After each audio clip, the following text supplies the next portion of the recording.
മലയാളികളുടെ പ്രിയ താരമായ തമിഴ് സൂപ്പർ താരം അജിത്തിന്റെ മെഗാഹിറ്റ് ചിത്രം ബില്ലയുടെ ആരാധനയുടെ മറവിൽ തലസ്ഥാന നഗരിയെ വിറപ്പിച്ച് മയക്കുമരുന്ന് കടത്തും സിനിമാ സ്റ്റൈൽ അഴിഞ്ഞാട്ടവുമായി ഒരു സംഘം ക്രിമിനലുകൾ വിലസുന്നു. ബില്ല ബോയ്സ് എന്ന് സ്വയം വിശേഷിപ്പിക്കുന്ന ഈ സംഘമാണ് അടുത്തിടെ പാളയത്തെ സൗത്ത് പാർക്ക് ഹോട്ടലിൽ നടന്ന DJ പാർട്ടിക്കിടെ ഉണ്ടായ കൂട്ടത്തല്ലിന് പിന്നാലെയാണ് പോലീസിന് ലഭിക്കുന്ന ഞെട്ടിക്കുന്ന സൂചന. വെള്ളിത്തിരയിലെ ബില്ലായെ അനുകരിച്ച് മയക്കുമരുന്ന് കടത്തും എതിർ സംഘങ്ങളുമായുള്ള ചേസിംഗ് നടത്തുന്ന ഇവർ പോലീസിനെ വെള്ളം കുടിപ്പിക്കുകയാണ്. അധോലോക രാജാവായ ബില്ലിയുടെ കള്ളക്കടത്തും തട്ടിപ്പുകളുമാണ് സിനിമയുടെ ഇതിവൃത്തം. മയക്കുമരുന്ന് കച്ചവടവും ആളുമാറാട്ടവും ഒക്കെയായി ബില്ലിയുടെ തകർപ്പൻ പ്രകടനത്തിന് തമിഴ്നാട്ടിലും കേരളത്തിലും വലിയ ഫാൻ ബേസ് ഉണ്ട്. എന്നാൽ ഈ സിനിമാറ്റിക് ബ്രാൻഡ് തലച്ചോറിലെത്തിച്ച ഒരു കൂട്ടം യുവാക്കൾ ബില്ലിയുടെ പേരിൽ തിരുവനന്തപുരത്ത് മയക്കുമരുന്ന് കടത്തും കച്ചവടവുമായി ഒരു അധോലോക ശൃംഖല കെട്ടിപ്പടുത്തിരിക്കുകയാണ്.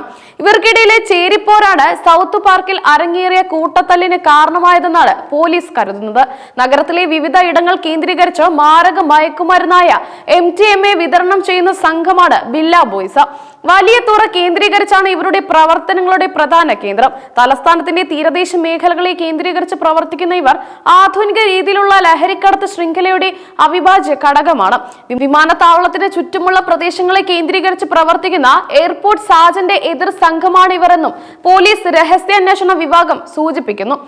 അന്യ സംസ്ഥാനങ്ങളിൽ നിന്നും MDMAയും അപ്യൂളുകളും അടക്കമുള്ള മയക്കുമരുന്നുകൾ ട്രെയിൻ മാർഗവും മറ്റ് രഹസ്യ വഴികളിലൂടെയും എത്തിച്ച് തിരുവനന്തപുരം സിറ്റിയിൽ ആകെ വിതരണം ചെയ്യുന്നതിൽ ഈ സംഘത്തിന് മുഖ്യ പങ്കുണ്ട്. നഗരത്തിന്റെ വിവിധ ഭാഗങ്ങളിൽ പടർന്നു കിടക്കുന്ന ഇവരുടെ സാന്നിധ്യം DJ പാർട്ടികൾ പോലുള്ള നിശാ പരിപാടികളിൽ പതിവായി കാണാറുണ്ട്. സൗത്ത് പാർക്ക് ഹോട്ടലിൽ നടന്ന DJ പാർട്ടിക്ക് എത്തിയവരിൽ ഈ കൊടും ക്രിമിനലുകളും ഉൾപ്പെട്ടിരുന്നുവെന്ന സൂചനയാണ് പോലീസിന് ലഭിച്ചിട്ടുള്ളത്. പാളയത്തെ ഹോട്ടലിൽ സംഘടിപ്പിച്ച DJ പാർട്ടിക്കിടെയാണ് പ്രശ്നങ്ങൾ ആരംഭിച്ചത്. ലഹരിയുടെ പശ്ചാത്തലത്തിൽ രണ്ട് സംഘങ്ങളായി തിരിഞ്ഞ് തമ്മിലടി തുടങ്ങുകയായിരുന്നു. വാക്കേറ്റം അതിരുവിട്ട് ഹോട്ടലിന്റെ അകത്തും തുടർന്ന് റോഡിലേക്കും നീണ്ടു. ചേരി തിരിഞ്ഞുള്ള ഈ കൂട്ടത്തല് പൊതുജന ശ്രദ്ധയിൽപ്പെട്ടതോടെ പോലീസ് വിഷയത്തിൽ ഇടപെട്ടു. എന്നാൽ സംഭവത്തിന്റെ ഗൗരവം വർദ്ധിപ്പിക്കുന്നത് അടിപിടിയിൽ പങ്കെടുക്കുന്നവരുടെ ക്രിമിനൽ പശ്ചാത്തലമാണ്. ലഹരി കേസുകളിലെ സ്ഥിരം പ്രതികളും കൊലപാതക കേസുകളിൽ പ്രതികളായവരും ഈ DJ പാർട്ടിയിൽ പങ്കെടുത്തു. അതായത് പാർട്ടി നടന്നത് കേവലം സാധാരണ യുവജനങ്ങളുടെ ആഘോഷമായിരുന്നില്ല, മറിച്ച് തലസ്ഥാന നഗരിയിലെ കൊടും ക്രിമിനലുകളുടെ ഒത്തുചേരലിന് വേദിയായിരുന്നു. നേരത്തെ ഈഞ്ചക്കലിലെ ഹോട്ടലിൽ ഓംപ്രകാശും സംഘവും വലിയ തുറ സാജന്റെ മകനുമായി ഏറ്റുമുട്ടിയ സംഭവം വലിയ ചർച്ചയായിരുന്നു. സമാനമായ തരത്തിലുള്ള ലഹരി ക്രിമിനൽ സംഘങ്ങൾ തമ്മിലുള്ള ചേരിപ്പോരുകളാണ് സൗത്ത് പാർക്കിലും അരങ്ങേറിയത്. സംഭവത്തെ തുടർന്ന് തിരുവനന്തപുരം പാളയത്തെ സൗത്ത് പാർക്ക് ഹോട്ടലിന് പോലീസ് നോട്ടീസ് നൽകി. അടിപിടിയിൽ ആരും പരാതി നൽകിയിട്ടില്ലെങ്കിലും ക്രമസമാധാന പ്രശ്നം ഉണ്ടായ സാഹചര്യത്തിൽ പോലീസ് സ്വമേധയാ കേസെടുക്കാനുള്ള നടപടികൾ ആരംഭിച്ചു. റോഡിൽ നടന്ന തല്ലിനാണ് പോലീസ് പ്രധാനമായും കേസെടുക്കുക. DJ പാർട്ടി സംഘടിപ്പിക്കുകയും തുടർന്ന് തല്ലുണ്ടാകുകയും ചെയ്ത സാഹചര്യത്തിലാണ് പോലീസ് ഹോട്ടലിനോട് വിശദീകരണം തേടിയത്. എന്നാൽ പോലീസിനെ ഏറ്റവും കൂടുതൽ അമ്പരപ്പിച്ചതും അന്വേഷണത്തിന് വെല്ലുവിളിയാകുന്നതും DJ പാർട്ടി സംഘടിപ്പിച്ച ഹാളിൽ CCTV ക്യാമറകൾ ഉണ്ടായിരുന്നില്ല എന്നതാണ്. ലഹരിയുടെ ഇടപാടുകളും മറ്റ് നിയമവിരുദ്ധ പ്രവർത്തനങ്ങളും സുഗമമാക്കാൻ ക്രിമിനൽ സംഘങ്ങൾ ബോധപൂർവം CCTV ഇല്ലാത്ത വേദികൾ തിരഞ്ഞെടുക്കുന്നതിന്റെ വ്യക്തമായ സൂചനയാണിത്. പാർട്ടി സംഘാടകരുടെ വിവരങ്ങൾ പോലും പോലീസിന് കൈമാറിയിരുന്നില്ല എന്നതും ദുരൂഹത വർദ്ധിപ്പിക്കുന്നു. ഇത്തരം DJ പാർട്ടികൾ ലഹരിയുടെ വിപണനത്തിനും ഉപയോഗത്തിനും സൗകര്യമൊരുക്കുന്ന കേന്ദ്രങ്ങളായി മാറുന്നുണ്ടോ എന്ന ഗൗരവമായ ചോദ്യമാണ് ഈ സംഭവം ഉയർത്തുന്നത്. മയക്കുമരുന്ന് കേസുകളിലെ പ്രതികളും കൊലക്കേസ് പ്രതികളും ഒരേ വേദിയിൽ ചേരിതിരിഞ്ഞ് ഏറ്റുമുട്ടിയെന്ന വിവരം നഗരത്തിലെ നിശാ പാർട്ടികളുടെ സുരക്ഷാ വീഴ്ചകളിലേക്കും നിയമവിരുദ്ധ പ്രവർത്തനങ്ങളിലേക്കും വിരൽ ചൂണ്ടുന്നു.